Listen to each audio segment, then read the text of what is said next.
សូមសួរពុកម៉ែបងប្អូននេះគឺជាទស្សនវិជ្ជា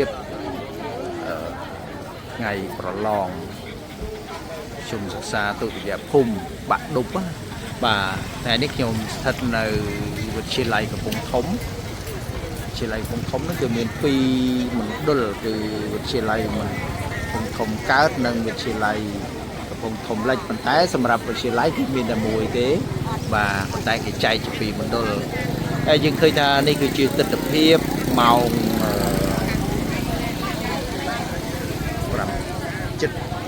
6 ជាងហើយបាទ6 ជាងហើយបងប្អូន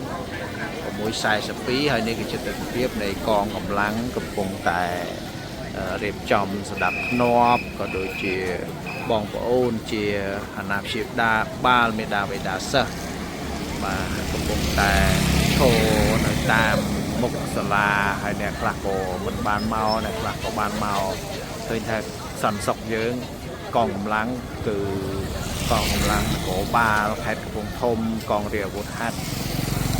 បានរៀបចំសម្ដាប់ធ្នាប់ជូនបងប្អូនជាពលរដ្ឋហើយនៅក្នុងនោះយើងឃើញថាសិស្សានុសិស្សដែលជាបេក្ខជននោះក៏បានចូលទៅមណ្ឌល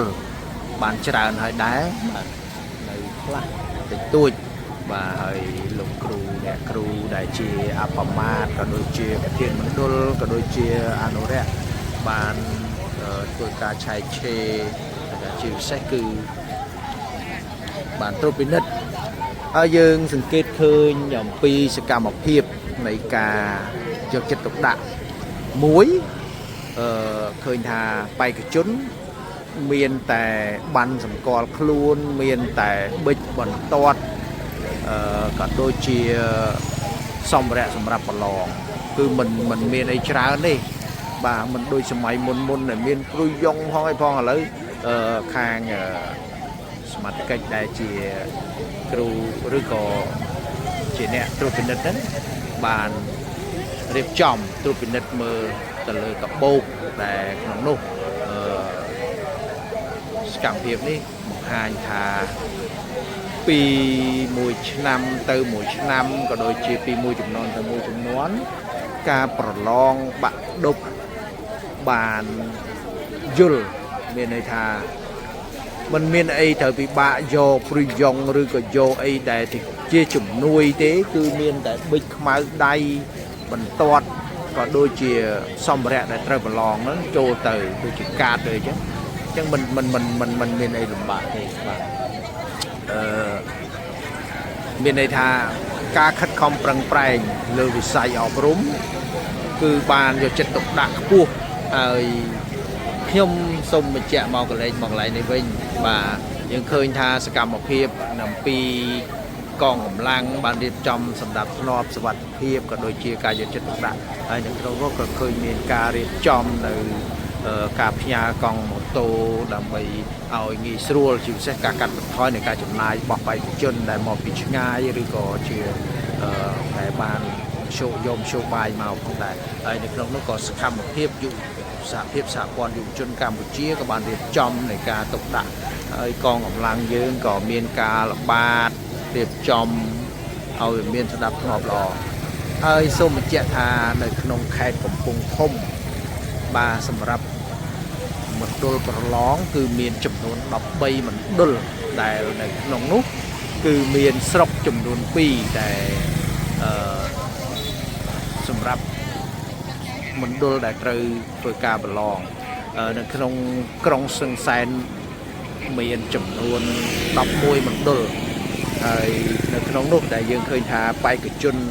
សម្រាប់ឆ្នាំ2026គឺមានចំនួន5951នាក់ស្រី3438នាក់យើងឃើញថានៅក្នុងការប្រឡងនោះដែរគឺយើងឃើញមានថ្នាក់វិទ្យាសាស្ត្រមានចំនួន1199នាក់ស្រី699នាក់និងថ្នាក់វិទ្យាសាស្ត្រសង្គមមានចំនួន4755នាក់ស្រី2739នាក់ ការរៀបចំប្រឡងមាន13មណ្ឌលដែលមាន ដុលនៅក្នុងក្រុងសឹងសែនមាន11ហើយនឹងនៅស្រុកកំពង់ស្វាយមាន1មណ្ឌលនិងស្រុកសន្ទុកមាន1មណ្ឌលផងដែរទោះបីជាយើងឃើញថាកងកម្លាំងសមត្ថកិច្ចបានរក្សានៅការពារសុវត្ថិភាពក៏ដូចជាការរក្សានៅសណ្ដាប់ធ្នាប់ជូនដល់បងប្អូនក៏ដូចជាបេក្ខជនសូមក៏ដោយក៏សូមឲ្យបងប្អូនជាប្រជាពលរដ្ឋមានការយកចិត្តទុកដាក់ខ្ពស់ជាពិសេសគឺរក្សានៅសម្បត្តិរបស់ខ្លួនរក្សានៅសុវត្ថិភាពរបស់ខ្លួនបាទជាពិសេសគឺយើងការពារទាំងអស់គ្នាដើម្បីចូលរួមទាំងអស់គ្នាដើម្បីសុវត្ថិភាពទាំងអស់គ្នាហើយមួយទៀតសូមបើកបរប្រុងប្រយ័ត្នបើទោះបីជាមានការសម្របសម្រួលក៏ដោយក៏យើងត្រូវតែប្រុងប្រយ័ត្នពីការគ្រោះថ្នាក់ចរាចរណ៍ផងដែរនៅក្នុងនេះយើងសង្ឃឹមថាបងប្អូនក៏ដូចជាបេក្ខជនទាំងអស់បានទទួលបាននូវសុវត្ថិភាពហើយជាពិសេសជូនពរបងប្អូនជាបេក្ខជនដែលមកប្រឡងសម្រាប់ថ្ងៃទី10ដែលប្រព្រឹត្តទៅនៅថ្ងៃទី10ខែសីហាហើយនៅថ្ងៃទី11ខែសីហានេះទទួលបានផលល្អទាំងអស់គ្នាបាទសូមអរគុណសូមជម្រាបលា